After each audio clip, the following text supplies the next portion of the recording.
Hi అండి అందరికీ. ఈరోజు మనం సింపుల్గాను ఇంట్లో రెడీగా ఉండే ఐటమ్స్ తోటి చాక్లెట్ కేక్ ఎలా చేయాలో చూద్దాము. ఇప్పుడు కేకుకి కావాల్సిన సామాన్లు చూద్దాము. ఒక గ్లాసు కొలత తీసుకున్నానండి. గ్లాసు కప్పు మన ఇష్టము. నేను ఒక గ్లాస్ తీసుకున్నాను. దాని నిండా మైదా పిండి. తర్వాత అదే గ్లాస్ తోటి 3/4 గ్లాసు రిఫైండ్ ఆయిల్ తీసుకున్నాను. బటర్ కూడా తీసుకోవచ్చు, కానీ మనం ఇప్పుడు ఇంట్లో అవైలబుల్ సామాన్లతో చేస్తున్నాను కాబట్టి ఆయిల్ తీసుకున్నాను. అలాగే 3/4 గ్లాసు పంచదార. ఒకటి కూడా తీసుకోవచ్చు, ఒక గ్లాసు కూడాను. అదైతే కొంచెం ఎక్కువ స్వీట్గా ఉంటుంది. మీడియం స్వీట్నెస్ కావాలంటే 3/4 గ్లాసు సరిపోతుంది. చిన్న దాల్చిన చెక్క ముక్క, కొంచెం బాదం పప్పులు, ఇది గ్రేటెడ్ చాక్లెట్, కొన్ని పాలు. అంటే ఇక్కడ ఇన్ని ఉన్నాయి, ఇన్ని కాదు, ఎంత పడుతుందో దాన్ని బట్టి కన్సిస్టెన్సీని బట్టి తీసుకోవాలి. అలాగే ఈనోతో చేద్దాము. తర్వాత వెనిల్లా ఎసెన్స్. ఇప్పుడు ఏం చేయాలంటే ఈ షుగర్లోను ఈ దాల్చిన చెక్క ముక్క, మన బాదం పప్పులు వేసి మెత్తగా పొడి చేసుకోవాలి. మన షుగరు, బాదం పప్పులు, చాక్లెట్ అన్నీ గ్రైండ్ చేసి ఇలా గిన్నెలో వేసుకున్నాను. ఇప్పుడు ఇందులో ఆయిల్ వేద్దాము. ఆయిల్ వేసి బాగా కలపాలి. స్మూత్గా కలపాలి.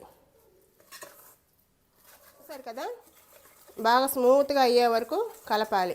ఇంకా స్మూత్గా అవ్వాలి. కొంచెం కలిసింది కదా, ఇప్పుడు కొంచెం మైదా పిండి వేసుకుంటూ కలపాలి. కొంచెం వేసుకోవాలి, అంతా ఒకసారి వేస్తే కలపలేము. కలిసింది కదా, మళ్ళీ వేయాలి. ఇప్పుడు చూసారా, అంతా వేసేసాక గట్టిగా అయిపోయింది కదా. ఇప్పుడు మనం కొంచెం పాలు తీసుకుని వేసుకుందాము. మనకి ఫ్రీగా ఎంత మూవ్ అవుతుందో చూసుకుని వేసుకోవాలి కదా. ఇప్పుడు ఇందులో వెనిలా ఎసెన్స్ కొద్దిగా వేద్దాం. కొంచెం ఒక 1/2 స్పూన్ ఉంటుంది. వేసి బాగా స్మూత్గా కలపాలి. చాలా స్మూత్గా అయింది.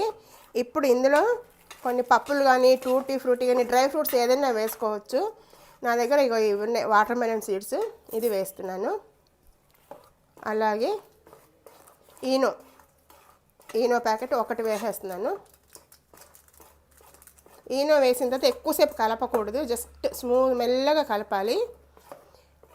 ఇప్పుడు మనము ఒక బేకింగ్ ట్రేలో వేసుకుందాం. దానికి నేను ఏం చేశానంటే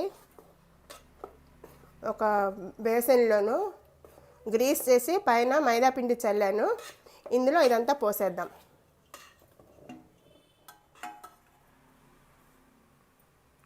చూసారు కదా.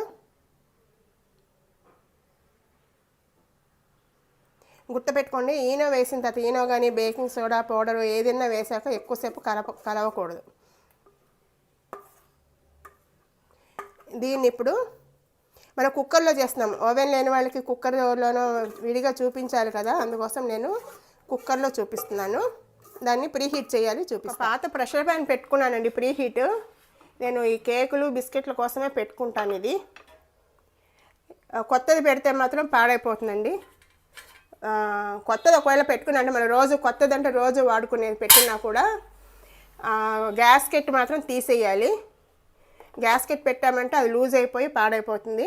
ఇంకొకటి వెయిట్ పెట్టకూడదు. చూసాక అది ప్రీ హీట్ అయింది కదా, అందులో ఒక చట్రం పెట్టాను. మనం కేక్ టిన్ను పెట్టి మూత పెట్టేద్దాము. గుర్తుపెట్టుకోండి, నేను పాతది వాడుతున్నాను కాబట్టి పర్వాలేదు. మీరు కొత్తది వాడితే గ్యాస్కెట్ ఒకటి పెట్టకూడదు, వెయిట్ పెట్టకూడదు. ఓకేనా. ఇప్పుడు దీన్ని ఏం చేయాలంటే సిమ్లో ఉండాలండి, హైలో పెట్టకూడదు. ఒక 30 మినిట్స్ పట్టచ్చు, 20 to 30 మినిట్స్ పడుతుంది. మధ్యలో ఒక్కసారి 20 మినిట్స్ అయ్యాక మీకు స్మెల్ వస్తుంది. వస్తే అప్పుడు తీసి చూడండి. 1/2 అవర్ అయిందండి. ఇప్పుడు మూత తీసి చూద్దాము ఎంతవరకు వచ్చిందో.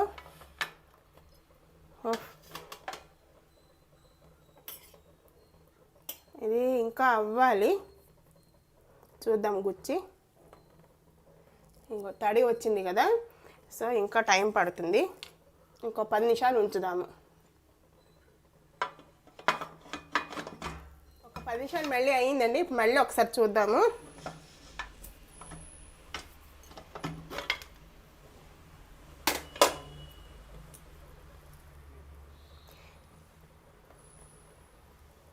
చూసారా, ఇప్పుడు నీట్గా వచ్చేసింది.